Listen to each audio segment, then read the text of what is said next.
most important thing, really, the first 20 slots are you got to pick somebody who the public and the press see as qualified to be president. And you got to pick somebody who doesn't cause controversy and distract from the top of the ticket.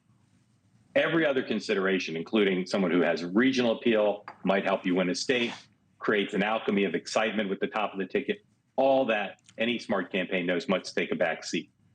What's happening now, as I understand it, is the initial field of candidates that they were looking at in a very rushed process that normally takes months, that has been telescoped down to weeks. They've all got some issues. They've all got something in their background that is giving people pause. And if you're in the Harris campaign and you think things are going pretty well right now, we're on a good trajectory, you don't want to pick somebody who's going to set you back. You want to pick somebody safe. Yeah, you make a great point that things are going pretty well, sort of remarkably well. And you think about that this has all been in 1 week. I think reasonable people can agree that the Harris campaign has gotten about as kid glove treatment as you could possibly imagine. That part of that's ratings, part of that's that people are excited, part of that there's probably a lot of journalists who don't like Donald Trump and are excited that there's a real option they can get behind. How long can Harris keep up only being on the teleprompter, not talking really to any meaningful media or do any interviews? New York covers like the Camelot with everybody just giddy at the prospect of Kamala Harris as president. Well, her boss did it for about 3.5 years, so she's got a pretty good template there. And she can create the appearance of being out there by doing friendly interviews. You'll probably get fewer interviews than Entertainment Tonight will with her. And the press now is in rapture. After turning against the Democratic presidential candidate, they now have a presidential candidate they love. They don't want Donald Trump to be president. They don't want to be blamed if Trump wins. And so she's got an opportunity now to ride this. And her communication staff is a very skilled group of veterans who understand the media quite well. And I think it's possible that she could get through the 100 days minus a few without ever really confronting the press in a serious way. It's possible.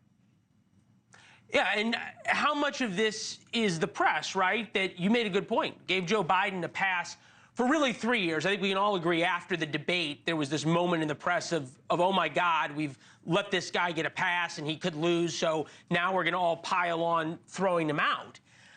But do you detect any fear, maybe the best way to say it, inside the Harris campaign of being made to answer for what Kamala Harris knew and when did she know it about Joe Biden? Well, they've got an answer ready, but they may never have to give it. There may not be a debate. What's she may never have a press conference. I don't know what the answer is. I just know they say they have one. But look, the whole country saw the decline. So you could say she saw it in secret meetings. You didn't need secret meetings to see it. So she should have been asked to answer this question long before now.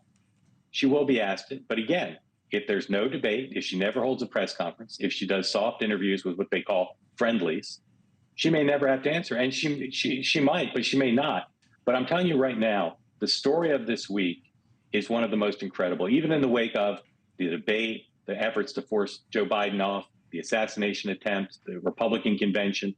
This story of how she took this nomination and in a week has vaulted up in contention. Some of my Republican sources say she's now the front runner.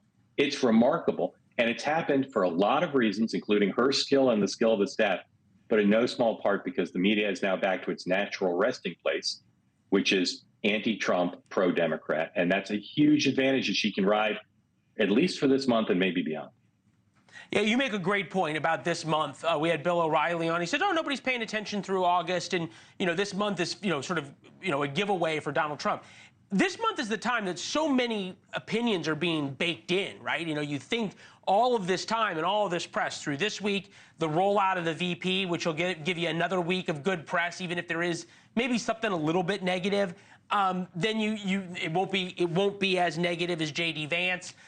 Then you roll into the convention, 4 choreographed days in Chicago. Maybe there's some protests, maybe there's not.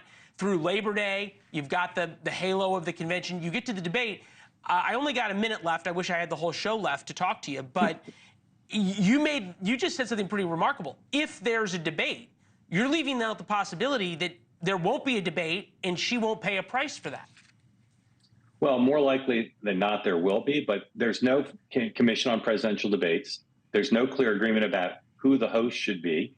You and I should probably moderate it. That could settle it in a hurry. But short of that agreement, who's the host? When is it? You know, there's just so many questions. And so it's possible that they'll both decide it's in their interest. But I could see both sides saying it's not in their interest. Thanks for watching. Go to joinnn.com to find NewsNation on your television provider.